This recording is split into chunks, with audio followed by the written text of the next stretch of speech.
the music this time. This is the One Eye Scout Show. Me and my main man, Phil Townsend. And Phil, the season's about to Yes. start off. So that means we have some scrimmages to talk about. And Yes, sir. I went down to the Judson scrimmages, and man, they had 8 teams there, as far away as from Laredo, Hutto, Flower Mound from Corpus Christi, and Right. we had we're going to talk about a few of the teams, but right off the bat, man, I tweeted out right after I left there that Judson looked like the best 6A team there, and Yeah. New Braunfels, man, they look strong, and then you realize that they're in 5A this year, so they look They're really big. strong, They're and big. you were talking about you were talking about the height, Yeah. but first things first, let's start off with Judson, and man, Judson looked phenomenal. Coach Cantu, uh, he took a year. Or I won't say he took a year, but he put in his system, and those seniors have really bought into it, man. And I really felt bad for Hutto. They were the last game of the night, and Judson got hot, and they let the dogs out. And next thing you know, it was a party at the rim. Jordan Taylor dunking everywhere, all kind of ways. Gerald O'Neill taking baselines, going through traffic. Uh, my main man Red setting up the tempo and picking up full court. And they got another young man. They nicknamed him Baby Red, uh, but he plays just the same way, and they built very similar.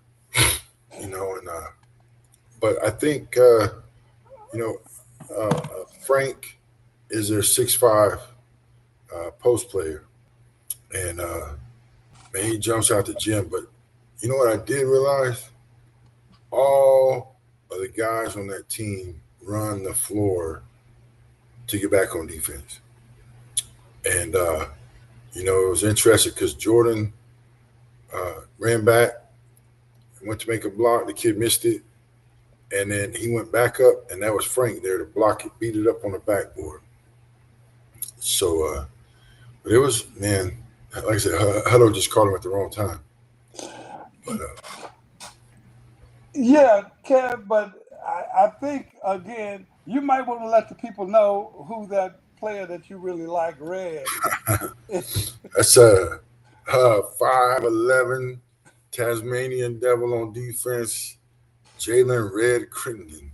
Yeah, you mentioned about the great hustle effort, getting back on defense and all, but how is the physicality that Judson displayed? You know, man, it was strong. Like I think Red and Gerald O'Neill Yeah, really set the tone. You know, they're two uh, defensive guys that like to they're built well. They like to use their hands, yeah, and if a referee allows them to use their hands, it can be nights out quick. Um, which was interesting to see because um, they called it kind of tight in that huddle game, yeah. and the guards adjusted. And when they adjusted, they started stealing the ball different kind of ways, And it's just interesting, man, because I really believe that, like I said, that everybody's bought into the system. They push the ball up the floor, attack the rim if they can, and if they can't get to the rim, they kick it out. And they've got 3-point shooters all around, and they shot the ball very well that night. And I do feel. Go ahead. No, you know how you mentioned when you said, hey, they look like the best team in 6A, right? Yeah. Do you have any concerns about their height of the overall team, the height of the overall? Yeah, that's going to be, if there's a red flag, you know, I think the guard play is elite. I think their inside um, rotation, like they all communicate very well. Uh, and the seniors up front set the tone. Um, but then Jordan Taylor's a senior, uh, Frank's a senior, and they work well, and they Right. hold each other. They hold each other accountable Yeah. on defense, and it's not Cantu led on the accountability. It's each other holding each other accountable, and Right. so that's exciting. But if there's a red flag, it's going to be uh, they're missing a true inside presence. Right. Um, but it'll be interesting, because they and Steele are in the same district, and both have tremendous guard play. Clemens, East Central are in that same district, and they've got the East Central has the superb wings and point guard in Wofford. Uh, but Clemens is the team if there's a sleeper team, it's going to be Yeah. Clemens, and they won't feel like they're sleeping. You know, I think they're truly 1 year away. Mm-hmm. You got Bryson Bell and Jakai Wood, and then this is the first time I've seen Larry Hoover. That's Latrell's younger brother. Yeah. And man, he's a grown ass man. And at 6'5", muscular build, and runs the floor like nobody's business. And Yeah. he tries to break the rim every time. So that's a fun team to watch, and that's where I think that they could hurt Judson is with Larry. Although he's not super imposing when you're saying he's 6'5", but he's just a physical presence. Yeah. But if scrimmages expose habits, Yeah. and Judson's got some really good habits.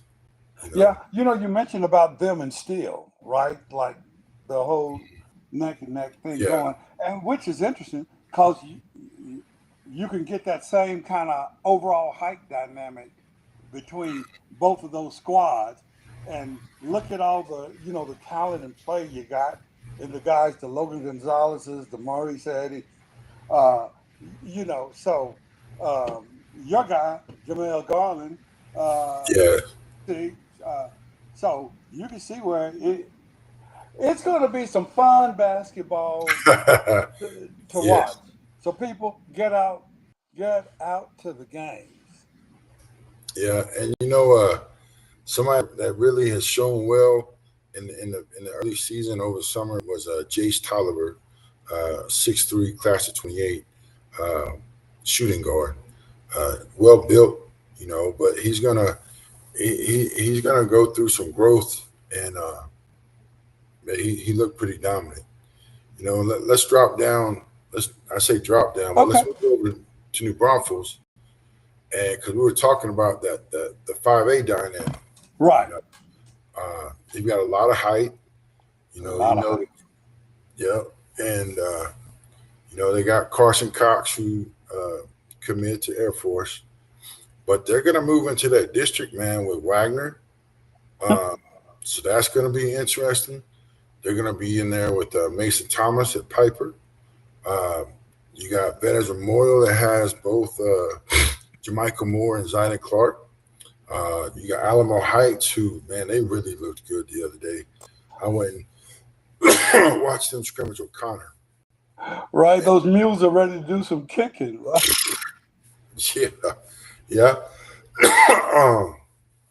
And so that's going to be an interesting dynamic because all of a sudden now you got 5 or 6 teams again fighting for those 4 playoff spots.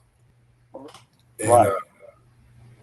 Like you said, everybody's got talent and systems that are in place, so it was it's going to be interesting to watch it play out, and we're going to be there for a lot of it.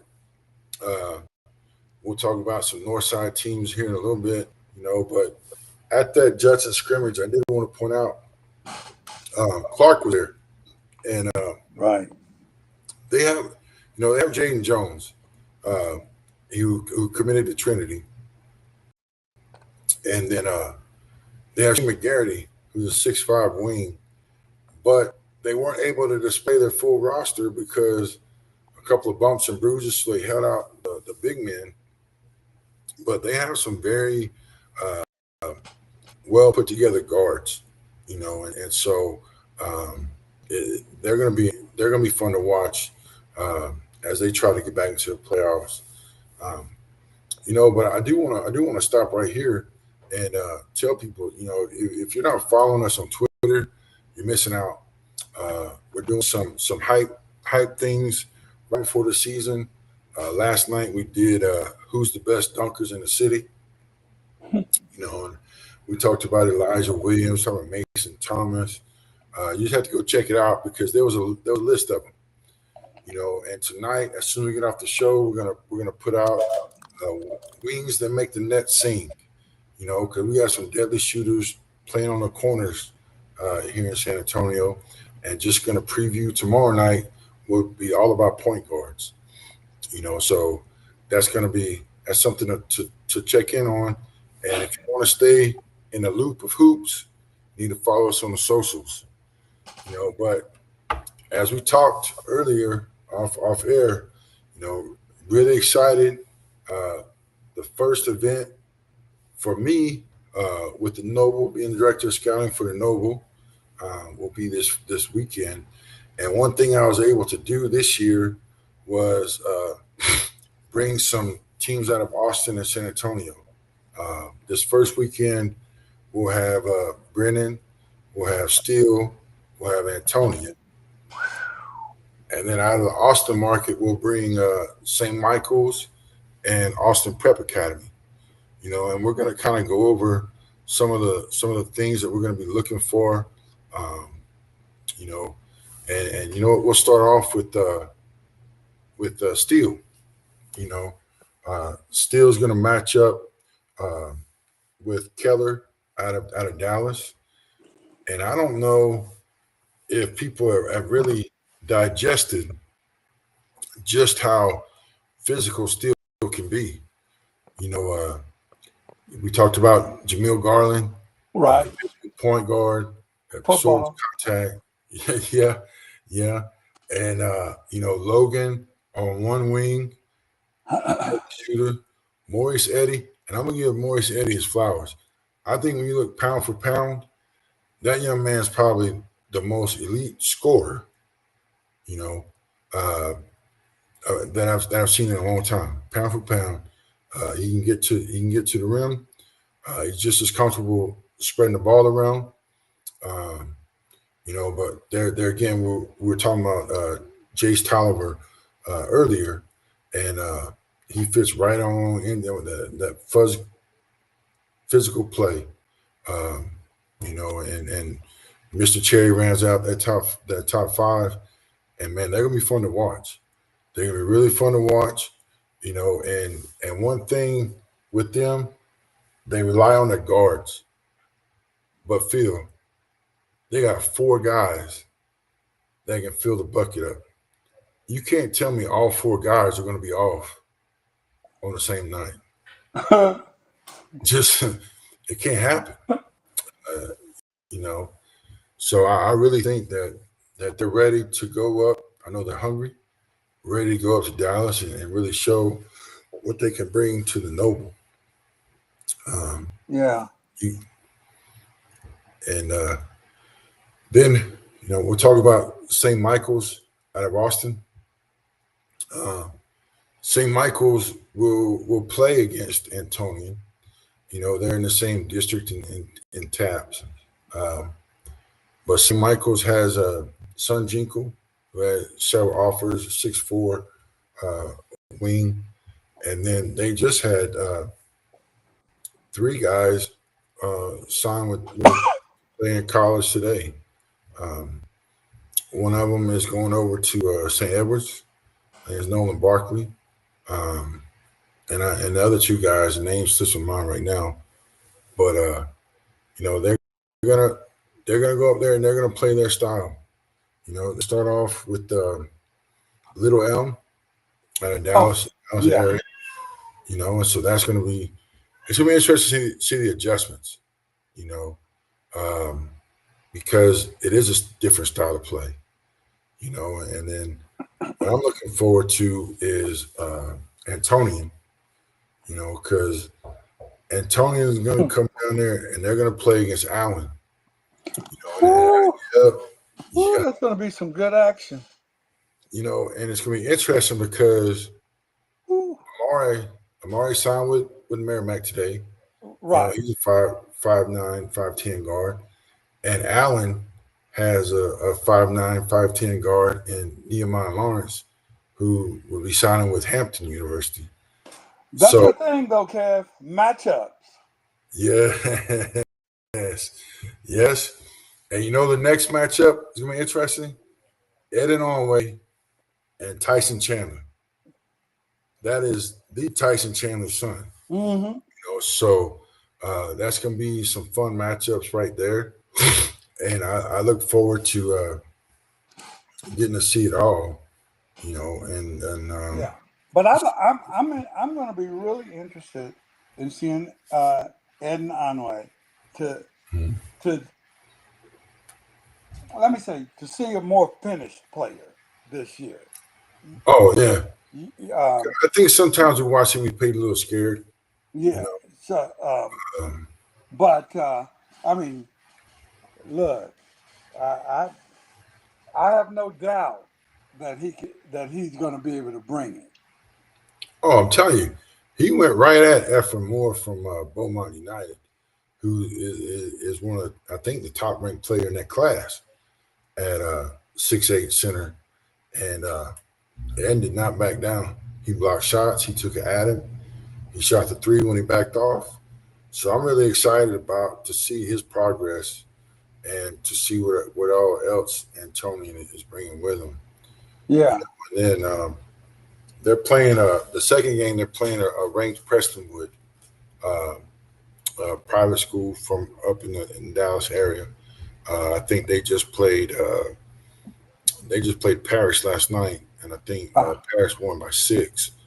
But Paris is top ranked mm, in their classification of taps. So it's going to be a good matchups, man. And that's not even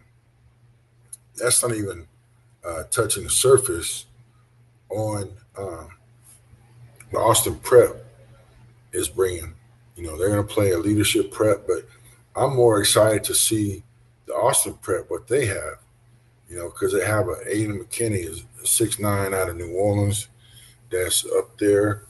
They have a young man, Kalamaji, who transferred over from Oak Cliff Faith Family. mm, So he's there. And then a young man I really like a lot, Engage King, out of Dawson Pearland, out of Houston. But I think the marquee guy to kind of say where Austin Prep is going to be during that game is going to be a 6'6", 6'7" guy, Brian Herring.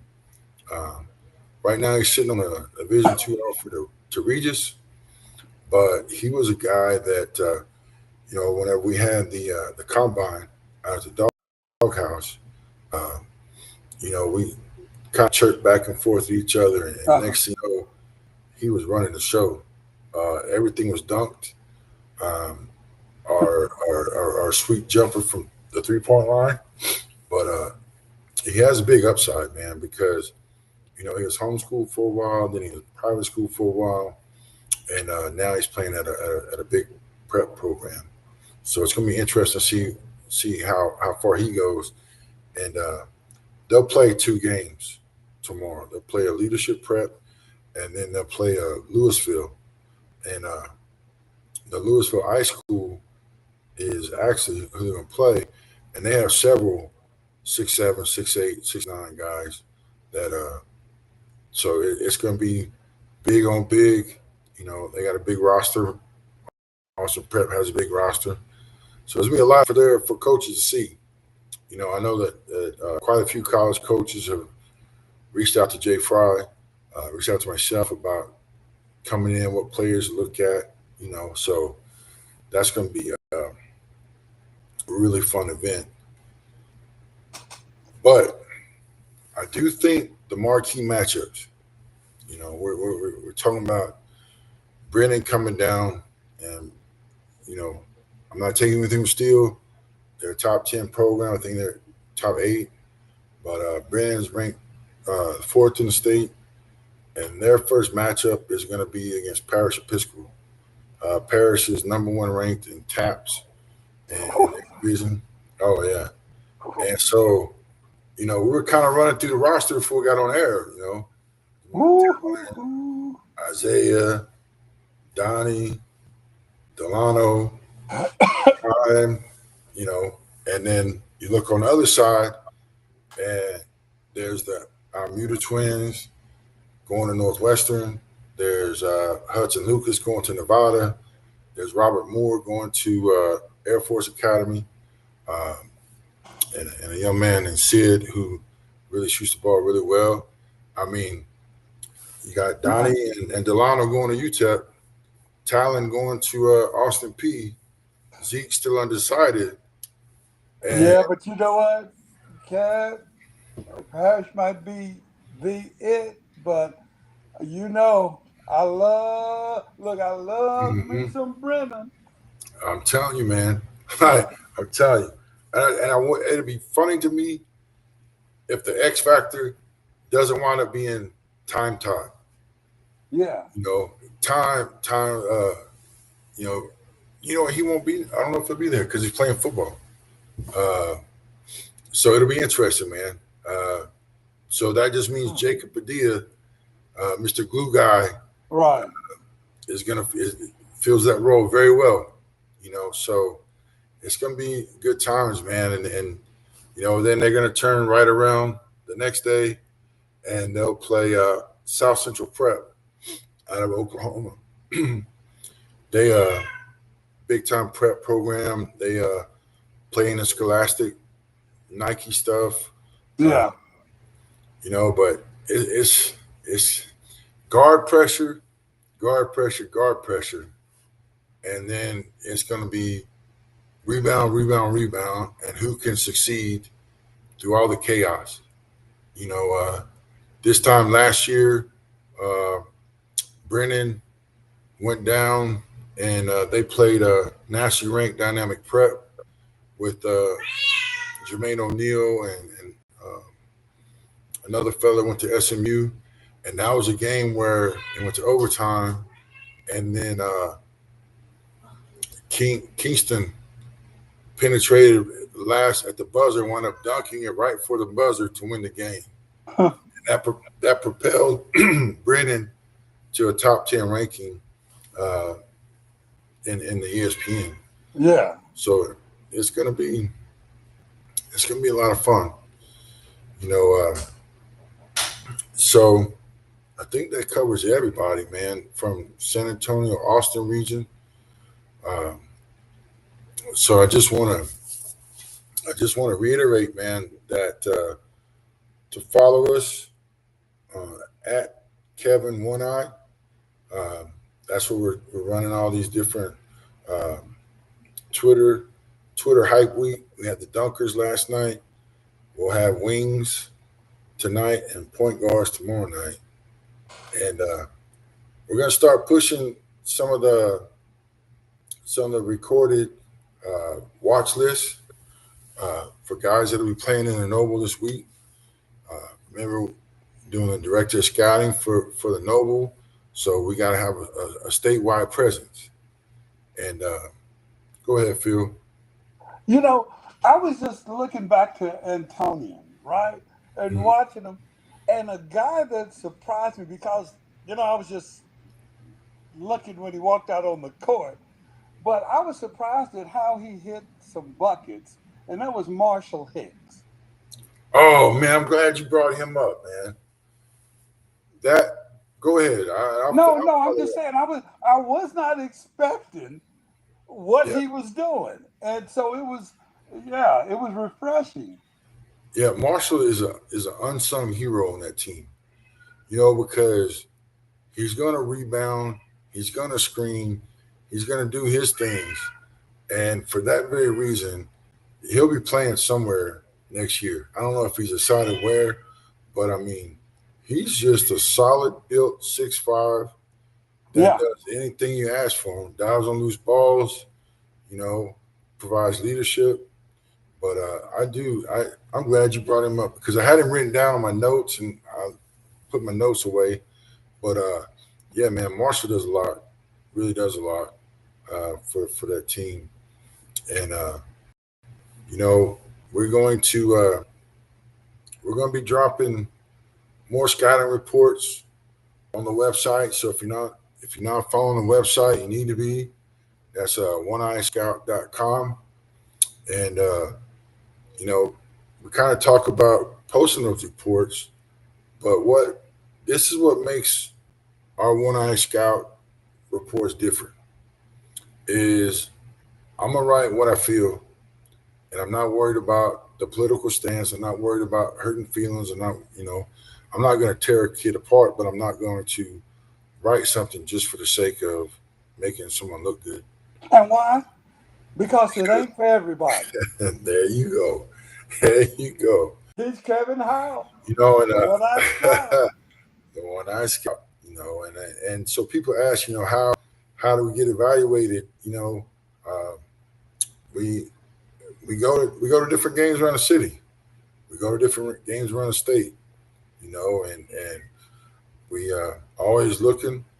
We write for Prep Hoops right now, and you know, you can find. Uh, we'll have like 2 to 3 new reports up every week. Try to get one up a day. Sometimes it works, sometimes it doesn't. But again, if you want to stay in the loop for hoops, you got to follow the socials.